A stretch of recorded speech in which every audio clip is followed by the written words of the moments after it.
Namaskar. I'm Dr. Aparna Sreekumar.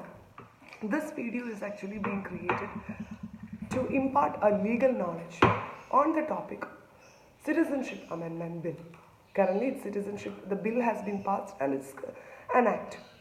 So I just want to create an awareness. I am in no way supporting or disproving this initiation of the legislation. Okay, I'm just bringing a clarity on it because currently we can see a lot of confusion and panic is being created actually in the name of this legislation. So just bringing out a clarity. Firstly, I would like to tell you that CAB is in no way connected to NRC. CAB is actually an amendment that is imparted or being imparted to the existing legislation that is dealing with citizenship. NRC is totally a different thing. That is actually not yet implemented. It is yet a policy matter. It may or may not be implemented. So why should we fight in the name of that? So first, let's see what is CAB. Don't mix up these two. That is what currently is happening. CAB is actually just an amendment. An amendment is actually an addition or an alteration to the existing legislation. So we are already having a legislation. In India, Citizenship Act of 1955, that is actually dealing with the citizenship, the particulars relating to, or it is the current act, current legislation that is dealing with citizenship. That is, who are Indian citizens, how a person can apply and acquire Indian citizenship. It can be acquired by birth, by descent, by naturalization, by registration. There are many ways by which we can acquire Indian citizenship. That is, a foreigner can also apply to a designated authority, and if they fulfill the requirements that is being specified within the legislation, he can actually acquire Indian citizenship. So this CAB is actually making an amendment to the legislation, that's all. There are many ways by which a foreigner can acquire for Indian citizenship and they can get it. And this amendment is actually adding a step to it, or just altering it, or just actually, it's not actually taking any of the existing provision. It's actually just adding a new provision to that. That is, persons who have fled or persons who have migrated from three countries, that is Afghanistan, Pakistan and Bangladesh. And if they had fled in the name of religious persecution, that is, if they are fearing that they are being religiously persecuted, that is, religious persecution means they are being discriminated or ill-treated in the name of religion. So, if they are fleeing from these three countries, we obviously know these three are Muslim countries. And of course, if they are fleeing, then certainly they must be non-Muslims. So that is the reason why Muslims are excluded from this. They are not purposefully being excluded. The only reason why they are excluded is this act has an object, and that object is actually to inculcate or give a way for certain migrants who had fled in the name of religious persecution. So that is obviously that can be applied only for non-Muslims, because in a Muslim country a majority cannot be discriminated in the name of religion. There may be other discriminations. There may or may not be other discrimination. They can also apply by using the other provisions which is already existing in this act. So is a Muslim being discriminated? That is the question I am always hearing. So a Muslim is actually not being discriminated. You must understand that. This amendment aims to include persons who are fleeing in the name of religious persecution. And in that clause, we cannot include a Muslim.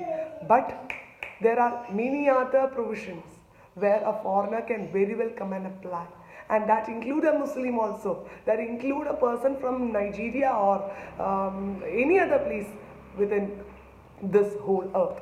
Okay. Only this amendment, this particular amendment is where a Muslim cannot apply, because the object of the act do not include them. That's what we must understand. So we cannot say that it is a discrimination for the Muslims. And then what is this? How this amendment works?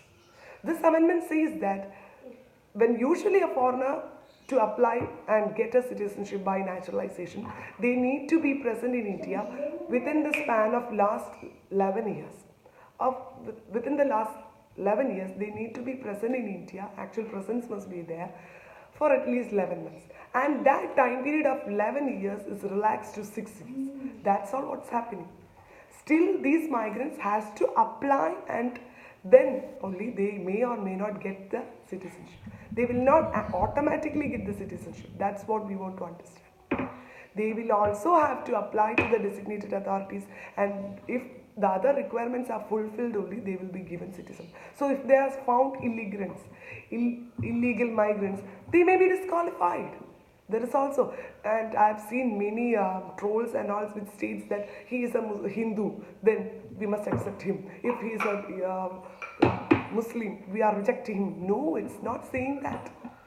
Only this amendment, what this amendment points is, if it is proved that such persons are fleeing to India in the name of religious persecution, they are fearing religious persecution in their home country and they are fleeing, then also if they are ready to satisfy the requirement that is being stated within our legislation, they may or may not be accepted by our authorities.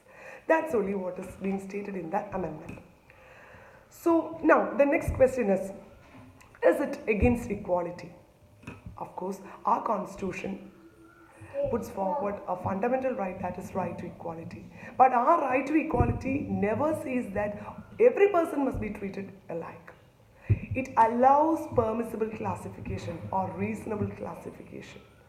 Okay, it is allowing reasonable classification. We must understand that. And there is a twin test that is actually stated if we want to classify persons. A twin test. If that test is satisfied, then we can classify people. That is, intelligibly we can classify. If we have a legislation and there is a good object, and in order to seek that object, we can classify between citizens. But we must understand that currently this amendment is in no way affecting any of the existing Indian citizens. It is not affecting any of the Indian citizens. This is only applicable to the migrants who are fleeing from these three countries. So why should we Indian citizens start a fight or be panicked in the name of this amendment? This is actually being created by some bodies, I don't know, they may be having some interest. We must never fight in the name of this religion. If a person totally understand what this amendment says, there is no reason why we should be panicked. Then another thing is, why this amendment is not including persons who are fleeing from Myanmar or Sri Lanka? Why is it not speaking about them? The Rohingyas, why is it not speaking about them? That is yet another question that is being faced. That is actually a decision matter, or that is actually a policy matter that is left to the central government to decide. We cannot force them. Actually, should a country accept a refugee or not? That is a policy matter and is left for the country to decide.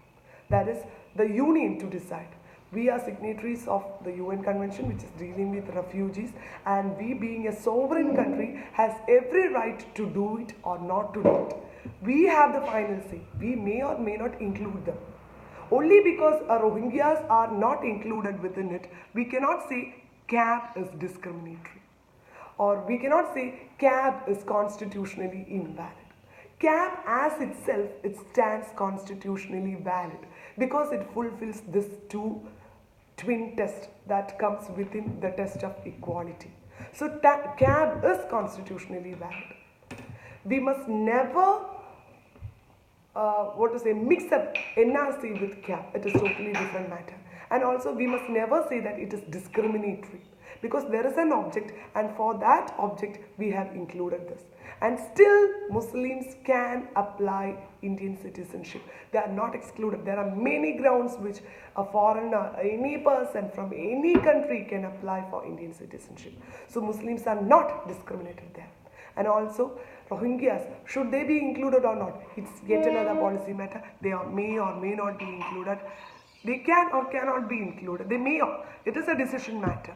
We cannot say that only because they are not, such groups are not included, this CAB is discriminated. That is what I say. CAB as itself, it stands good and is constitutionally valid. We must understand that we, the Indian citizens, are no way affected to it. So kindly don't panic, understand that, think and understand this bill before you react. And please share this video so that at least we can create a legal awareness. Okay, let's stop this havoc and panic and in the name of religion or it's actually creating a disinterest or disaffection against our country. Let's stop it. Let's bring about clarity in this matter. Thank you.